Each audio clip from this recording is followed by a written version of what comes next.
మా దమ్ బిర్యానీ అంటే ఏంది మా? దమ్క బిర్యానీ అంటున్నా. అమ్మా నువ్వు బాగా అప్పుడప్పుడు ఉరుకుతావు చూసినావా? ఉరికినప్పుడు ఏమొస్తుంది? దమ్ వస్తుందా? ఆ దమ్ వచ్చినప్పుడు బిర్యానీ సెంటర్లో పోయి బిర్యానీ తిన్నావు అనుకో, దాన్నే దమ్క బిర్యానీ అంటారు.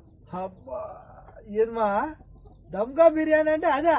అదే మా ఏం చెప్పినావమ్మా? అదే అనుకోలేమా, నేను వేరే అనుకున్నామ్మా ఇన్ని రోజుల దమ్క నుంచి. బిర్యానీ అంటే అదే మళ్ళా. అరే దమ్కా బిర్యానీ అంటే అది దమ్ కదా, అది ఇది ఉరికితే దమ్ వస్తుంది. దమ్ వస్తుంది. ఊరికి పోయి బిర్యానీ సెంటర్లో కూర్చొని దమ్ము మీద తింటే దమ్క బిర్యానీ అంటారు. అబ్బా ఏం చెప్పినావమ్మా? ఏడ నేర్చుకున్నామ్మా ఇవన్నీ మాటలు? నేర్చుకున్నట్లు. సూపర్ మా, సమ్మా. కళ్యాణ్ బిర్యానీ అంటే ఏందమ్మా?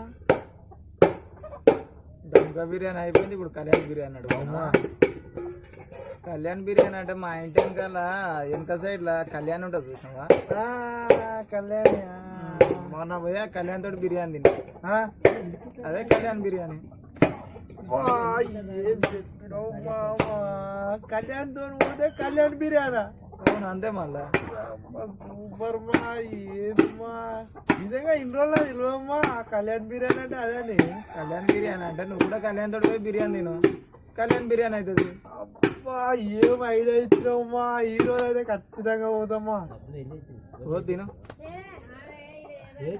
సరే